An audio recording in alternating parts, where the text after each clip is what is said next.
you so much for that lovely introduction, Nicole. And thank you all for spending a bit of your afternoon listening to me talk. I'm so looking forward to this presentation, and I'm so looking forward to our Q&A. So I want to start though by talking about where this talk came from. So for years, probably almost a decade, I have spoken a lot to audiences across the country, again, pre-COVID, in person, or as I say, talks in which I had to wear shoes. And I talked very regularly about the science of happiness. So that was a talk that I gave, and I loved giving, and was great fun. And at the time of the pandemic, I had scheduled a bunch of talks in March and April and May. And all of a sudden, of course, everything got canceled because of COVID. And in particular, this talk was prompted by people reaching out to me and saying, hey, talking about the science of happiness right now sort of seems a little bit off in the midst of this global pandemic. And do you have anything else you could offer? And so this talk was actually developed in the last couple of years, specifically in response to the pandemic. But as you'll see in this talk, the reality is that resilience is important for all of us all the time. Because although I'll be talking about the science of resilience, the reality is that we all need to be resilient when we experience loss and trauma and disappointment in all different areas of our life. And so there isn't a psychology of the pandemic in particular, but there's a lot of psychology about what happens when we experience adversity. And that's what I'm going to be talking about today. So I want to start by describing how psychologists describe resilience. And psychologists describe resilience as the overall process of how do we adapt well, basically when bad things happen, when we experience adversity. And that adversity could be about trauma, it could be tragedy, it could be threats, or any kind of significant source of stress. So yes, this could be about the pandemic that, as far as I can tell, is never ever going to end. But it can also be about any other kinds of things that we experience. It could be about having conflict with a family member or in a relationship. It could be having a serious illness or injury or a diagnosis to you or a loved one. It could be about any kind of a workplace or financial stressor. So when we talk about resilience in psychology, it's very, very broad. But here's what I think is perhaps the most intriguing finding. If you look at research on happiness, there's a really puzzling reality. And here's what it is. If you ask people how many really difficult life events they have experienced over the last year, there's a puzzling data point. People who have experienced between 2 and 6 major life events in the last year are actually happier than people who've experienced no adverse events or only 1. So in other words, experiencing between 2 and 6 negative, difficult life events seems to lead people to feel happier than going through a scot-free, easy life and experiencing none or just 1 event. And so to unpack and really understand that finding, researchers have done extensive studies trying to make sense of that. And here's what they found. What the research shows is that people who have undergone difficult life events have an opportunity to develop something called post-traumatic growth. Now, I bet everyone listening today has heard about post-traumatic stress or PTSD. And that is a real and significant finding about PTSD in terms of a response, a difficult response to traumatic events. But what we don't talk about or hear about quite often as much is that difficult life events can also let us do something called post-traumatic growth. And I'm now going to give you a little quiz It's not graded, so don't worry. But I'm going to ask you to answer a series of questions. And you can keep track of this on your phone, or if you have some paper around you, because I am going to ask you to report your scores anonymously, because I think it's so interesting to see what the range of experiences people might have is. So for each of these items that I give you, I'm going to ask you to just rate whether it's true for you or not. And if it's true for you, I want you to just give yourself a point. So, and you can think about events over the last year that have happened to you. You can think about the coronavirus pandemic, but you can also think about any other difficult things that you might have experienced and what has resulted. So, did it change your priorities about what is important in your life? Did it lead you? Oh, I'm sorry. I think Wanda Jackson has a question. Let me just answer this question in case it applies to other people. Yes, Wanda, can you unmute yourself? Is that possible for her to? Yeah. Yep. Go ahead. I apologize. I thought I was writing in the chat. I'm sorry. Okay. No, that's totally fine. Okay. Right in the chat. Go ahead. Okay. So I just want to reiterate. I know some people are just joining now. This is going to be totally anonymous, but I want people to think about the last year. And for each of these items that I say, if this has been true for you over the last year, I want you to give yourself a point. So 1, I changed my priorities about what is important in life. I have a greater appreciation for the value of my own life. I am able to do better things with my life. I have a better understanding of spiritual matters. I have a greater sense of closeness with others. I established a new path for my life. I know better that I can handle difficulties. I have a stronger religious faith. I discovered that I'm stronger than I thought I was. I learned a great deal about how wonderful people are. All right, so those are the 10 items. And I want you to just now figure out how many points you have. Some people might have 0 points. Some people might have 10 points, depending on how many you said yes to. And again, there's no right or wrong. I just like to get a sense of where my audience is. So add up your numbers, and then we're going to go to our first poll, which is, what is your post-traumatic growth score? And I want you to just input whatever number it is. You can scroll down to see all the different numbers. And ideally, if you put your answer in the poll, then I'm going to be able to share that so that everyone can get a sense of where they are. Again, this is totally anonymous, but I think it's always interesting to see, and I'm going to talk about that a little bit today and also later in the talk. So far, 50% of you have already participated, which is great. In the interest of time, I'm going to leave it open for about 20 more seconds, and then I'm going to shut it down. And again, I know some people might have come in a little bit late and didn't see all the questions, which is not a big deal. And we're now over 60%, so that's great.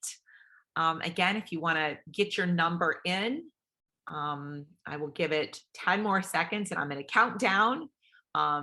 And I know some people might be participating on their phone or other ways in which they can't see the poll here. So 10, 9, 8, 7, 6, 5. We just hit 70%, which is great. 4, 3, 2, 1. And I think everyone who wants to share their answer here has shared. And so I'm going to end the poll, and I'm going to share the results. And here's what's so interesting. So I want you now to look, and if you scan down on the poll, you can see that there are some people who are at 1, and there are some people who are at 10. So if you just look at those numbers, people are all over the place in terms of what their experience of post-traumatic growth is in the last year. And again, there are lots of different reasons for that, including, frankly, experiences that people have had, maybe even experiences that people have had in prior to this last year that has shaped them in particular ways. So I'm going to stop sharing now, and I'm going to go on. But again, I'm glad to answer questions about this at the end, and we will be doing another poll later on. So you might now be wondering, well, how does post-traumatic growth happen? Like what leads to that? And here's what is so interesting. There are three consistent findings that help explain how and why do people do this post-traumatic growth. So one, people who experience some adversity tend to have a greater appreciation for the small joys of daily life. There's a fascinating scale in psychology, and it's called the savoring scale. And what research shows is that people who have undergone more adversity in their life, more difficult things have happened, they have a greater appreciation for the small pleasures, the small joys of daily life. So, for example, if you give people a really big chocolate bar and you say, go ahead, eat this chocolate. Some people will just break off a piece, put it in their mouth, chew it, swallow it, and be done. Other people will really savor it. They will cut off a little piece. They will smell the chocolate. They will put the chocolate on their tongue and let it waft over their taste buds. They will swallow it down, and they will really savor that experience. So here's what's fascinating.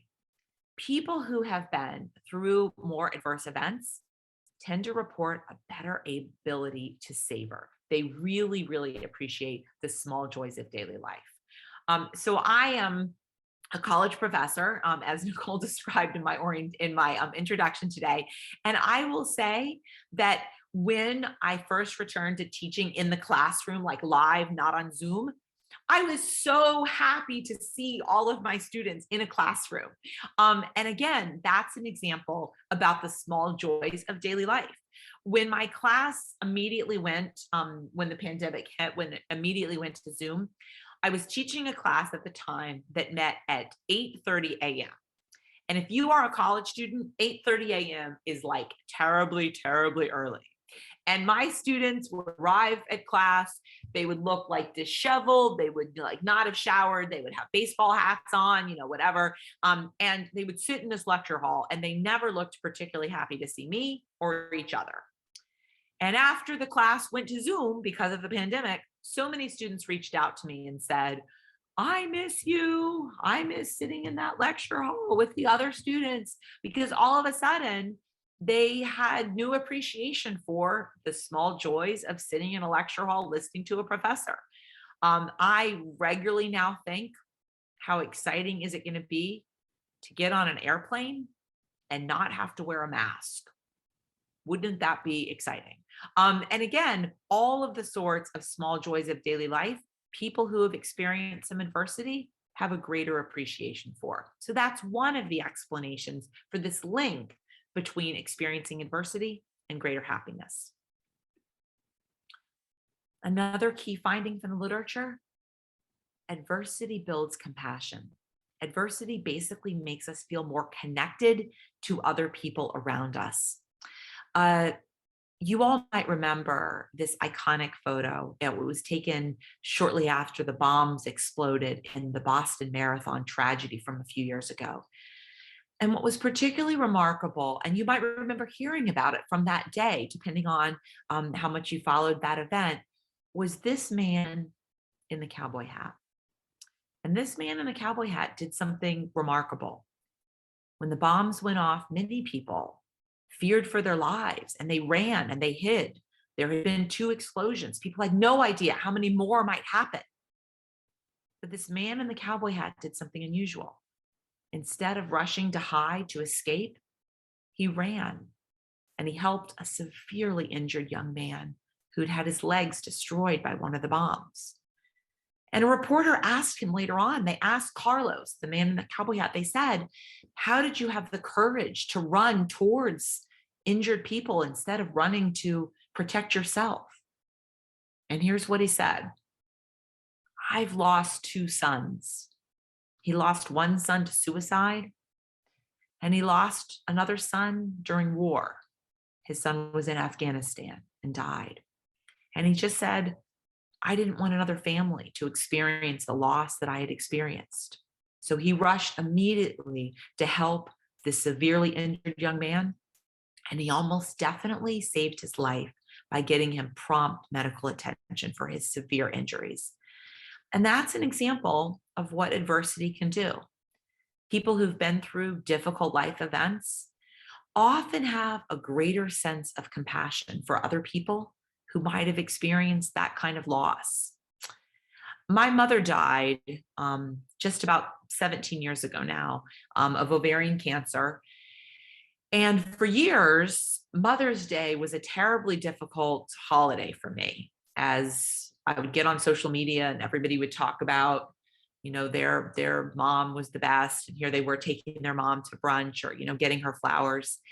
And what I started doing was on Mother's Day, I started texting friends who I knew were thinking about their own moms who had died. And I think that loss for me really made me feel more compassionate for other people, again, who had experienced loss, and that I knew that particular days would be really hard for them. So, experiencing loss can also lead us to feel more connection and more compassion to other people. And finally, research shows that adversity builds resilience. People who had been through adverse events, they often have a greater sense of resilience because you know what? They've gone through some difficult events and they've survived. And that actually lets them develop important coping skills that they can use when other difficult things occur in their lives. Many colleges and universities send incoming freshmen off onto some kind of like outward bound or canoe or hiking trip. And here's why they do it. They do it because those events are a little bit adverse. People worry, am I going to get along with these other strangers? And are we going to successfully be able to light a fire? And am we going to have enough food to eat? And is it going to be okay? And then they get through it. And that gives them a sense of confidence and resilience. And then when they start college and other difficult things happen, they get a C on a midterm. Their romantic partner breaks up with them. They get rejected from that internship they applied for. When other difficult life events happen, students who have gone through some level of adversity on these trips are actually better able to cope because they've had a chance to develop confidence and skills and resilience that serve them well for the rest of their college experience, even months later. So these are all examples of ways in which experiencing some adversity can actually help us appreciate the small joys of daily life, feel more compassionate to other people, and yes, build important skills in resilience that we can use later on. And to me, the most important lesson from the field of the science of resilience is that we all have the ability to find happiness even after difficult things occur, whether it's a coronavirus pandemic or the loss of a loved one or a difficult health diagnosis. We all have the ability to find happiness again, even when difficult things occur. And to me, there's a power in understanding that we all have the ability to expend effort in ways that can bring us happiness no matter what. And there's a great quote by the author Elizabeth Gilbert that really perfectly speaks to our ability to do this. Happiness is the consequence of personal effort, she writes. You fight for it, strive for it, insist upon it, and sometimes even travel around the world looking for it. You have to participate relentlessly in the manifestations of your own blessings. And once you have achieved a state of happiness, you must never become lax about maintaining it. You must make a mighty effort to keep swimming upward into that happiness forever, to stay afloat on top of it. And I love this quote because it actually perfectly illustrates what the research in positive psychology tells us. Some part of happiness is in fact due to our luck or our genetic lottery, but a lot of our happiness is in fact due to our effort. And that we all have the ability to make choices in our lives and to make choices to find greater happiness, even during what can be difficult times, as many of us are now experiencing. So what does this research tell us? Well, one, a really important part of being resilient is fostering wellness, that we have to make a mighty effort to really think about maintaining physical well being. And the great news is there are lots of different ways to do that. So it can include exercise, and that can include, walking. It can include, playing tennis, or golf, or taking an exercise class or yoga. It can include lots of different ways of fostering wellness, but it's actually much broader than just physical health. It can include meditating. It can include making a deliberate effort to calm your mind and to relax at a psychological and even neurological level. It can include getting enough sleep. That people often focus on physical well being as about exercise in some way and physical fitness. But the reality is, one of the most important things we can do in terms of increasing our psychological and physical well being is getting enough sleep. Getting high quality sleep matters. For many people, and you might remember some of the items on that post traumatic growth scale I gave you, many of the items tap into the link between religious and spiritual well-being. And that's a really important finding from the literature. And it's actually a finding that I'm going to talk about in more depth in my subsequent lectures that I'll be returning and sharing with you later this spring. But it's also a question that I'm glad to talk about more during the Q&A. So one, foster wellness in a variety of different ways. Two, find purpose. One of the things that can be very anxiety provoking for people, especially in the midst of uncertainty of a global pandemic, is finding a sense of meaning and purpose in their lives. That's especially true if during difficult times, people may not have the structure of going to school or an office or a volunteer event in their community. So again, finding ways of maintaining a sense of meaning and purpose in your life is really important. So it's a great opportunity to think about, what do you want to find purpose in doing? It could be cleaning out a closet. That image is specifically because my 17-year-old daughter and I are going to be cleaning out her closet in the very near future. It can be making a list of books to read and tackling a reading project. It can be gardening. Again, it can be any kind of a home improvement project that is meaningful to you. But one of the best pieces of advice is, in fact, to write it down. Lots of fascinating research in psychology suggests that taking pen to paper is a really meaningful way of keeping yourself on track in terms of focusing on what your goals are and then checking them off. I'm going to just pick up a piece of paper right now that you can see. This is literally on my desk. I won't read you my to-do list, but literally I have a giant tablet in which I write things down and I check them off, again, as a way of keeping myself grounded and maintaining focus and purpose, again, even during challenging times. 3, this is one of my personal favorites: give. There is fabulous research that's done in lots of different ways showing the power of giving. And this giving could be giving money, could be giving time, volunteering, could be donating blood. Again, in particular communities, after the pandemic hit, there was a massive reduction in blood drives. And so many communities felt this was a particularly urgent need. And what's fascinating about all of this research is that giving in any one of these different ways leads to better psychological well-being, leads people to feel more resilient. The map of the world that I have in the top left on your screen, every single country that is colored green, there's a positive correlation between charitable giving and happiness. Now, some of you might be wondering, wow, does that mean that giving makes people happy, or happy people give, or maybe wealthy people give and are also happy? And that's an important question.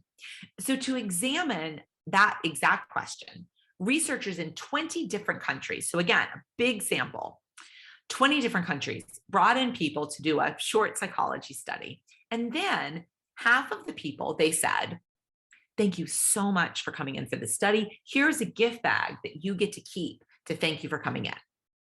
Now, the other half of people, the researchers said, thank you so much for coming in. Here's a gift bag that we are going to donate to a local children's hospital to thank you for participating. And then they measured people's happiness. Can you predict what they found? Who felt happier? People whose bag went to the children's hospital. So again, even giving to strangers led people to feel happier than if they got to keep their bag. And that's the power of giving. Fascinating research in neuroscience has brought in people to the lab. They've put them in an fMRI machine to measure patterns of brain activation. And what they found is that when you just think about giving a gift to a friend, it activates a particular part of the brain that is the exact same part of the brain that is activated when you do rewarding experiences, including when you eat chocolate. So what this tells us is that giving to other people actually feels good in the brain. And this is one of the reasons why giving anything to anyone makes us feel happier and boosts our resilience. Spend time in nature. And this is one of the most consistent findings in the literature, that people who spend time in nature overwhelmingly feel happier and also are healthier. So there's something about spending time in nature that in fact is really beneficial for our health. And I gotta say right now, I am in Massachusetts. I'm looking out a window right now and I'm looking at snow. I'm looking at ice. And I really miss spending time in nature during these really cold winter days in the Northeast. And here's what's so interesting about the data on resilience and nature. All different forms of spending time in nature matter.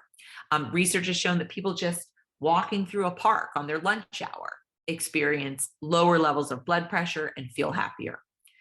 But a really fascinating study examined recovery from surgery for patients who were in a hospital but had a view of different things from their window. So this hospital was in Pennsylvania, and it was set up in a really unusual way. One of the wings of the hospital overlooked a parking lot. So people who were assigned to this wing saw cars and asphalt and traffic. People assigned to the other wing of the hospital overlooked a lovely park. So people who were assigned to this wing saw trees and bushes and flowers and grass. So what the researchers did in this study is they compared rates of recovery for patients who'd had the exact same surgery, but had been assigned to one of the two wings. And here's what they found. Compared to patients who were assigned to the wing overlooking the parking lot, people whose hospital room overlooked a lovely park got out of bed faster, had better reports from the nurses, needed lower levels of pain medication, and got discharged faster from the hospital. So what's so interesting about that finding is what it tells us, that just looking out a window at nature actually led people to recover faster from surgery. Now, you might be wondering, how does that work? So to examine precisely that question, very recently, researchers have done another study. They've brought in people, they've put them in an fMRI machine, again, to measure patterns of brain activation, and then they've showed them different images. Now, if you look at the bottom of your screen, there are two images that were actually used in this study. As you can see, both of these images are very pretty. They're visually appealing, but they're different. One of the images shows an urban city skyline. The other image shows a beautiful nature scene. And what's fascinating is that if you look at people's patterns of brain activation, they respond in remarkably different ways. People looking at the urban city skyline show active brain processing. It's engaged, it's active, it's firing, how neuroscience describe it. People looking at the nature scene show a very different pattern of brain activity. They show relaxed, calm brain waves, like the person is meditating or sleeping. So what's fascinating is what that study tells us is that simply looking at nature, a picture of nature, leads our brains to be physiologically, neurologically relaxed, and that probably helps the body devote more resources towards recovering from surgery. Finally, build and maintain connections. And I'm talking about this one last because it's actually the most important. Now, for many of us, it's been harder to build and maintain connections during the last couple years when people can't sometimes visit with friends or family members because of this horrific, never-ending global pandemic. But that makes it all the more important for us to work on building and maintaining connections. And I want to say a couple of important things about what the science tells us about this. One, it's very clear that building and maintaining connections is really important. But it's also clear that we can do that in a variety of different ways. One of the reasons why I was so happy to be invited to do this presentation is that I wanted to have the opportunity to connect with all of you. And I am sure that you all enjoy the experience of being able to connect with each other, even in this virtual environment. I've done lots of different things in my teaching during these times of the pandemic, including that I start every semester doing an exercise that I call highs and lows, in which my classes start by every single student in the class going around and sharing a high or a low that they've had in the last week. And students talk about all different things. You know, I had a really great piece of pizza for lunch. I got to go visit with a friend. I played golf yesterday, you know, whatever it is. Or they talk about lows. So they talk about lows of it's too cold here to go outside today, or I am in isolation because I tested positive for COVID, or I have too many midterms to study for. So here's why I'm doing the high-low exercise. I'm trying to build a sense of community in a virtual environment, because what we know is that building and maintaining connections is especially important. And here's a fascinating finding from the research on the science of happiness. People, in fact, get better at building these connections with age, in part because people with age understand the value and the importance of building and maintaining connections with people they care about and who care about them. Younger people sometimes aren't quite as good at building and maintaining these deep and meaningful connections. And finally, fascinating research shows that you can even build and maintain connections with pets. There is really interesting research that looks at the impact specifically of dogs. And I have to apologize for people who are cat owners or love their ferret or their goldfish or whatever. The research has only been done so far with dogs.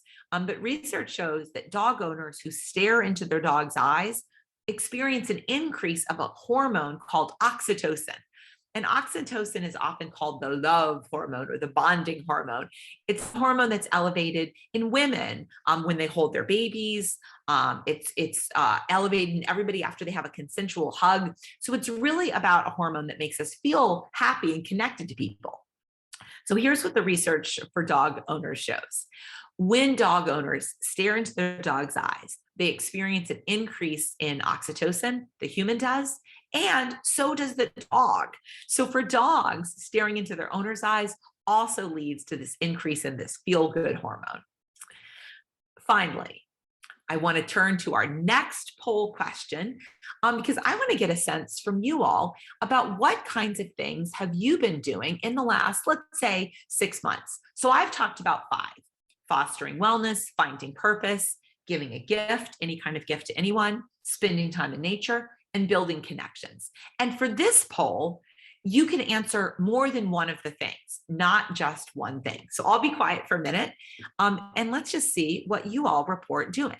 I'm hoping that lots of you are doing many of these and that this will give you clear scientific evidence on the value of continuing to do all of these different strategies for being more resilient, especially during these hard coronavirus times.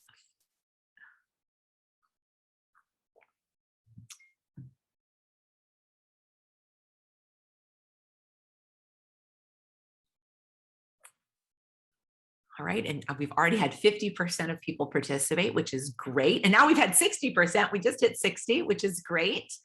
I'll keep it open for a few more. Oh, and we've just hit 70%. So that's wonderful. I'll keep it open again for about 10 more seconds to make sure as many people participate as possible. And I'm almost done and really looking forward to our Q&A, which I will turn to in just a couple of minutes. And we're now at 78%. So I don't know if anyone else wants to participate, but I think I'm gonna count it down. Oh, we just hit 80%. Okay, so if you want to participate, this is your last chance. 5, 4, 3, 2, 1. And we hit 82%, which is great. And I'm going to end the poll and I'm going to share the results. And this is so great because so many of you are already doing all of these different kinds of things. So 75% of you have given to somebody. I love what that is. And again, look forward to hearing about that in the Q&A. But over half of you have been doing all of these things, building connections, spending time in nature, finding purpose, and fostering wellness. So this is great. So keep up the good work, basically. All right. And now I just want to briefly give you one more piece of advice, and that is talking about how do we embrace healthy thoughts. And one of the key findings is that it can be hard to embrace healthy thoughts during difficult times, but we all have the ability to find some kind of positive silver lining no matter what. And there's a wonderful quote by Nelson Mandela that I think perfectly illustrates this. I am fundamentally an optimist. Whether that comes from nature or nurture, I cannot say. Part of being optimistic is keeping one's head pointed toward the sun, one's feet moving forward. There were many dark moments when my faith in humanity was sorely tested, but I would not and could not give myself up to despair. That way lays defeat and death. And I want to end now by telling you one final story that I think really speaks to this power of resilience. And it's a true story that occurred a number of years ago, about 20 years ago now, in Princeton University. A 19-year-old student was returning home very late from his dorm. He was drunk, and he climbed on top of a little train on the edge of the Princeton campus and grabbed 2 electric wires. He was severely electrocuted. He was rushed. A friend who was with him called 911. He was rushed to a local hospital where he underwent extensive surgeries, physical therapy, plastic surgery. He lived, but in the process, he lost both of his legs and one of his arms. This is a picture of him today. Eventually, he returned to Princeton, where he changed his major. He became pre-med, and he finished Princeton, applied to medical school, graduated from medical school, and today he's a doctor living and working in San Francisco. A few years ago, he was interviewed by the Princeton Alumni Magazine, and the reporter asked him the question that I imagine we would all ask him if we had the opportunity to meet him. And here's her question. If you could go back in time and undo that night that so drastically changed and shaped your body and your life in so many different ways, would you go back in time and undo that experience? And here's what he said. No. Too much good stuff has come out of it. He works today with quadriplegics, with amputees, with paraplegics, and this is what he says. When I walk into somebody's hospital room and I look into their eyes, there's an immediate sense of rapport because they look at me and they look at my body. And they immediately understand that on some level, I absolutely get what they're going through. And that experience has led me to be a better physician than if I hadn't had it. And to me, this story is a really powerful example of the power of the human spirit to be resilient, even in the face of terrible tragedy. And ultimately, I think his words, too much good stuff has come out of it. I was not headed towards a career in medicine before the accident, and I don't think I'd be as good a physician if I hadn't had that experience. It's a perfect example about what research and the science of resilience tells us all. And I want to end with one final quote, which is from a wonderful book by the author, Pat Conroy, who talks vividly about the lessons that we can all experience from loss. And his book, called My Losing Season, describes overwhelmingly the lessons that he learned from playing on a basketball team that kept losing again and again and again. And here's the quote. Winning is far more pleasurable and exhilarating to read about than losing. Winning is wonderful in every aspect, but the darker music of loss resonates on deeper, richer planes. Loss is a fiercer, more uncompromising teacher, cold-hearted but clear-eyed in its understanding that life is more dilemma than game and more trial than free pass.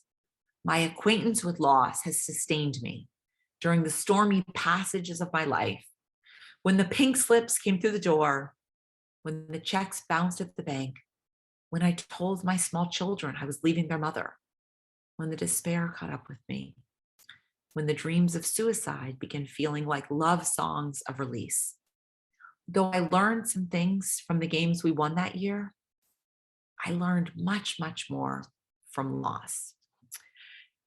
And to me, this quote seems especially timely during these really hard days of the never ending coronavirus pandemic, in which many of us have experienced great loss. People have lost long awaited celebrations, family weddings, and reunions. Um, High school and college students have lost celebrations and sports seasons and proms and graduations and formals. Many of us have lost long delayed travel plans that we had really looked forward to, and the opportunity to visit and share holidays and special moments with family and friends from across the country and around the world. And it's very easy for all of us to get caught up in the assorted losses that we've all experienced. But as this quote says, we also have the ability, even during these hard times, to try to think about what have we gained from this experience?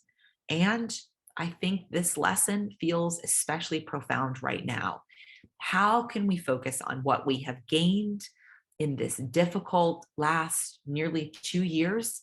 And what are the things that we could hold on to even after this pandemic and other difficult experiences end? And I'm now going to turn it over to Q&A, which again is my very favorite part. I want to say at the outset that if anyone would like a copy of my slides, sometimes people say, I want to look back on this message. I want to remember that quote you used. You can email me anytime, and I will send you out a copy of my slides for free. And I'll put my email in the chat room. And I also have a website where you can, watch a version of this talk. I know some people might have come in a bit late. And I believe it's being recorded for people who can also watch it later on. We're going to turn it over to Q&A now. Love the Q&A.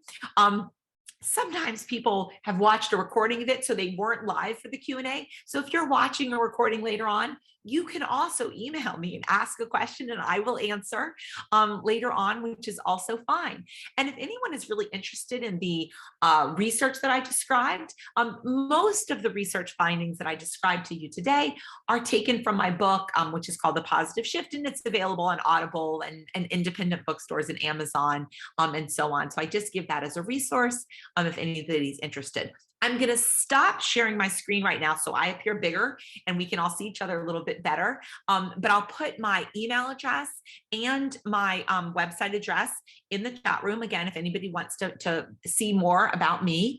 And again, I'm going to go now to Q&A, and I'm going to start with the chat room, but I'm also totally fine if people raise their virtual hands and Nicole, are you going to call them, or am I going to try to find? Yeah. If anybody, I do see there's a couple of, I saw there was a question that came in from Barbara King about raising plants. Does that count as being in nature?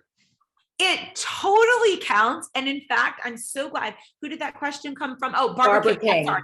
I'm just going, I never look at the chat room when I'm talking because it distracts me. And then I lose my train of thought. So thank you, Barbara, for that question. I, in fact, have a specific part of my book in which I talk about nature, and I talk about having a green thumb, and I talk about the benefits for that. And so absolutely, gardening, planting is a wonderful example in terms of nature.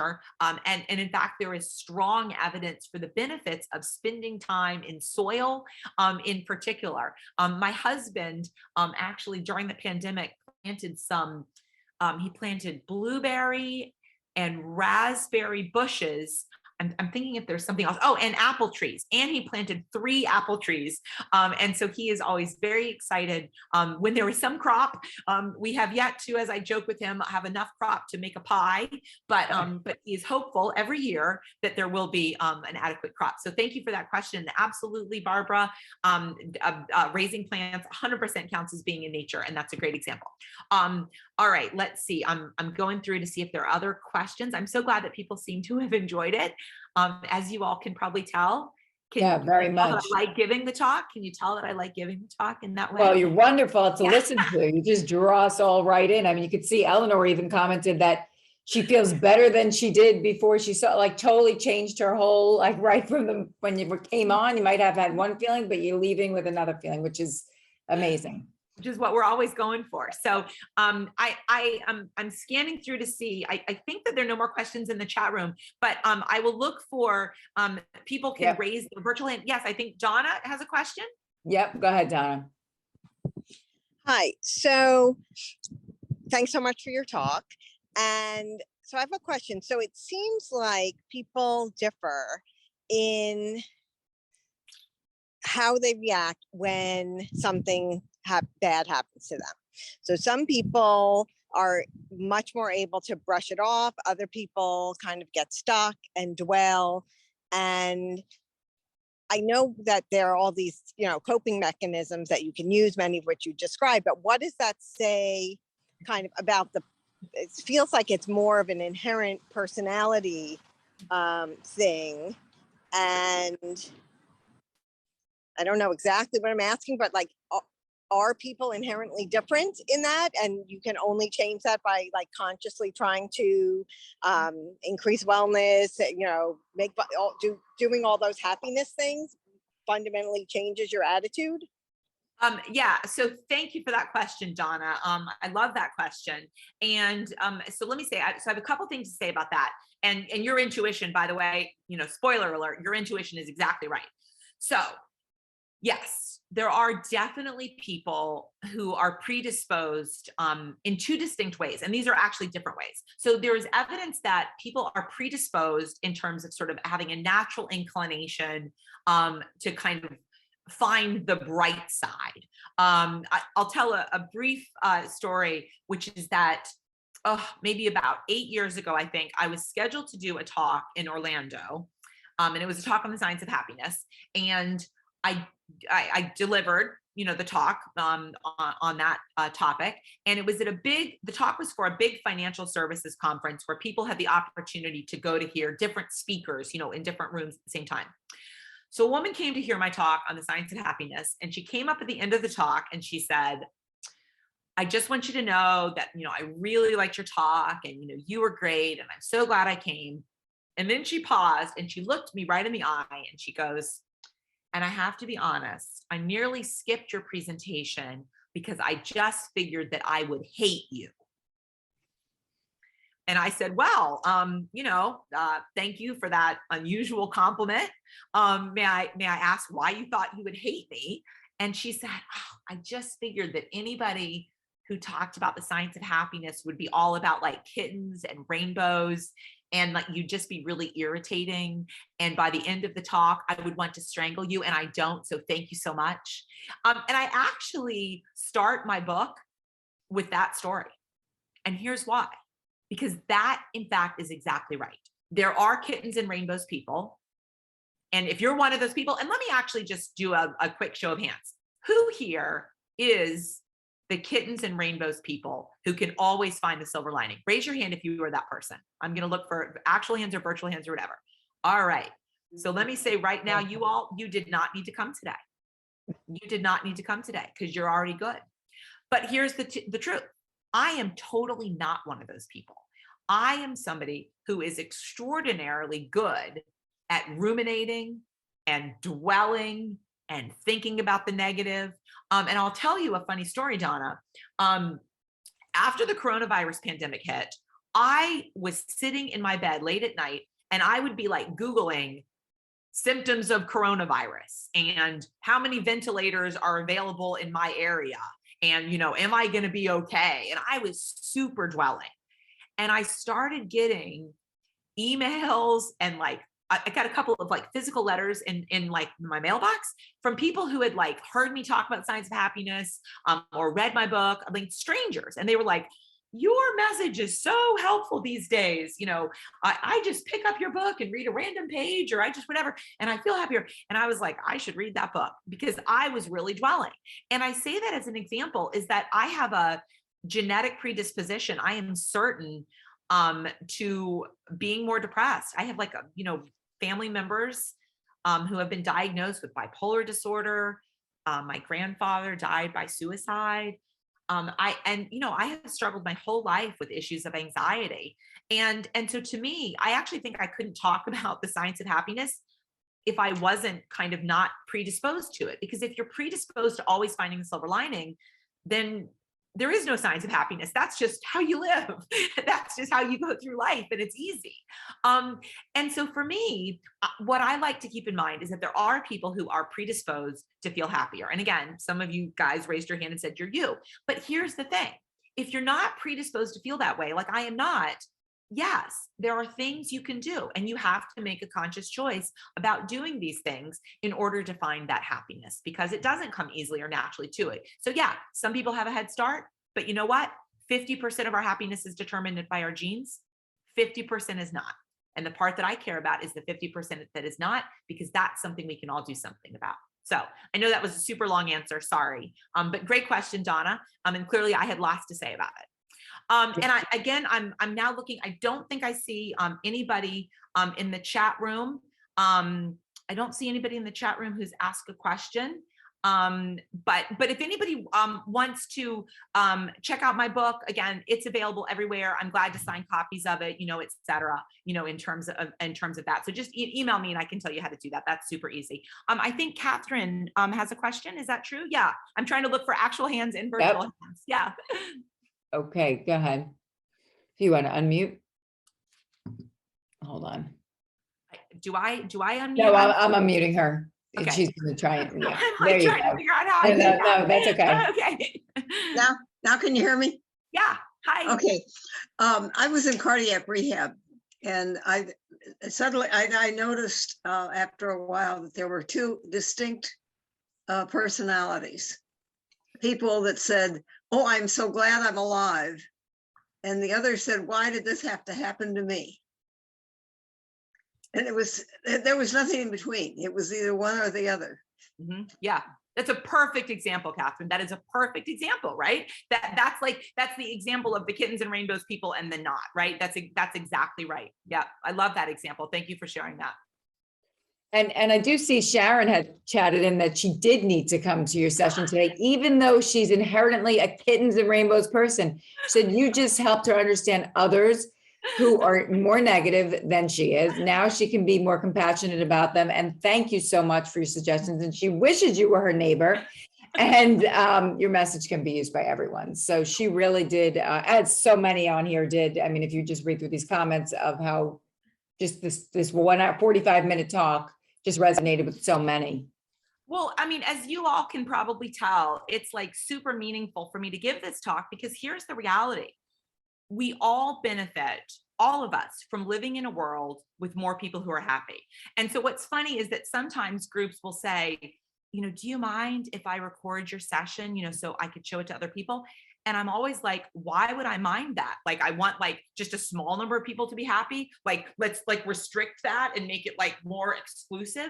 We all benefit from living in a world in which more people are happy. And it's why I always, offer to give out my slides. Because again, I want people, and here's the reality. I hope you've enjoyed the talk. I hope you were intellectually engaged, and I hope you laughed some, and I hope you enjoyed it. But honestly, this is what I want. I want you to do something different moving forward. I want people to not just have been like, there was the hour I spent with her. I want people to say, okay, now I got something I can use, something I can implement in my life, something I can share with my neighbor, my friend, my son, my mother, whoever, something that I can implement and do moving forward. And so what I really like about giving this talk is I hope that I am giving people really, really practical skills and tools they can use when we shut down the Zoom and I'm gone, that the talk will stay with you in some way. Yeah, oh, Rose, go ahead. Yes, I would like to thank you for this talk because I saw myself in a couple of things and I have had some problems this year. But now I understand more and I should be able to go forward a little bit easier. And I am very much looking forward to your next talk because it really helps. And I did need this today, very much so. Mhm. Thank you. Well, Yeah. again, I mean, I'm so touched by that comment, Rose. I so appreciate it. And I will say that, you know, we all can take deliberate steps to be happier and to change our lives. And one of the reasons, as you all I'll just do a show of hands. Who thinks that giving this talk makes me happy? Raise your hand. Yeah. And part of it, I know this work. And yet giving this talk for me is a reminder of the things that I should be doing in my own life. And it's super meaningful to me to be able to share fascinating findings from the field of positive psychology with you all. And so again, thank you for this invitation to come and speak with you all today. Yeah, I I'm mean- looking for more hands and I can't tell. Yeah, so, oh, what do we got? We got, okay, Sang, if you want to unmute, hold on one second. I can't see Song? everybody on one screen, so I'm like. Oh, that's okay, I got it. Yeah, so Yeah, okay. Song, go ahead. Yes. Nothing wrong with feeling happy. I'm not trying to sabotage or try to dismiss happiness, but I really prefer contentment. There's much more calming effect on me. And whatever I'm content, I'm okay with it. Mhm. So I don't have to be happy, but I'm content, I'm okay with it. I so love that comment. And I don't know if you know this, but you have actually just identified a fundamental argument that people are having in the field of positive psychology. So you have actually hit the nail on the head. There is a bitter debate now within the field of positive psychology about how we assess happiness. And some people think it's about joy and positive emotion. And some people think it's about contentment. And some people think it's about meaning. And this is, in fact, I think a fundamentally important question that what we think about in terms of lasting long-term happiness very much is about a feeling of contentment. So I so appreciate that you raised that point. And yes, I think we should all be striving for contentment. Love that. Thank you so much for sharing that. Thank you. Thank you. Oh, Catherine, go ahead. Yeah, Can you see this picture? yeah. Yes. No, who was that? Who is that? That's my husband and my cat. And the They're cat, both- okay. They're both gone. And I think that's their heaven. Mhm.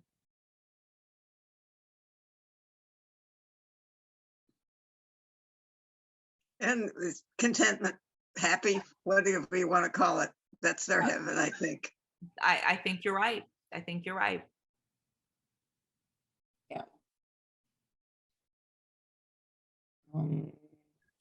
Is there anyone else that would like to, oh, Maxim, go ahead. Yeah, Go I'm ahead. just saying my 2 cents. I'm definitely in the category of contentment. I'm definitely in that camp. That's for me is what it means. Mhm. Good, good. Well, that's, you know, and that really is what the empirical research is finding. So that is wonderful to find that. That is wonderful to find that. And I'll just warn you, you know, when you invite a professor to talk, the professor can pretty much talk forever. So when I've overstayed my welcome, you know, you can tell me enough of her. But I so appreciate, you know, all of your comments and your questions. And sharing of stories and photos. And I've so enjoyed getting to know all of you a bit. I think Eileen, has a question. Yeah. Go ahead, Eileen. Not really a question. I just want to say that when you mentioned that oftentimes colleges do things for freshmen to get them together, I went to Temple University and they had what was called freshman camp. And I wasn't sure if I should sign up or not, but I did. And it turned out it was an excellent thing for them to do. I got a feel for the college and what was going to be, college life was going to be like. And I was going a year before anyone in my class, so I didn't know one person in this large university. And I walked away with 3 best friends that I had all through college. And I just want to say that you reminded me of something that happened over 50 years ago. But it's something I forgot about, but it was a great experience for me. And now I understand why the university did it. No, well, no, that's exactly right. And Eileen, you actually are also, really that illustrates the point. If you said 3 best friends. Yes. Right. So it was also providing you from the get-go, right? Because it was providing from the get-go with that support, right? So that bonding. So when hard things happened or you were homesick or whatever, you got these friends. So again, that's such an important element of belongingness. Yeah. And boy, what a great place to be. My son is living in Philadelphia right now. And what a fun place to have been in college, I'm sure. Yes, it was great. Thank you for everything. No, thank you. Thank you. So anyone else have any other questions before I let you know when Catherine will be back with us? Anyone else?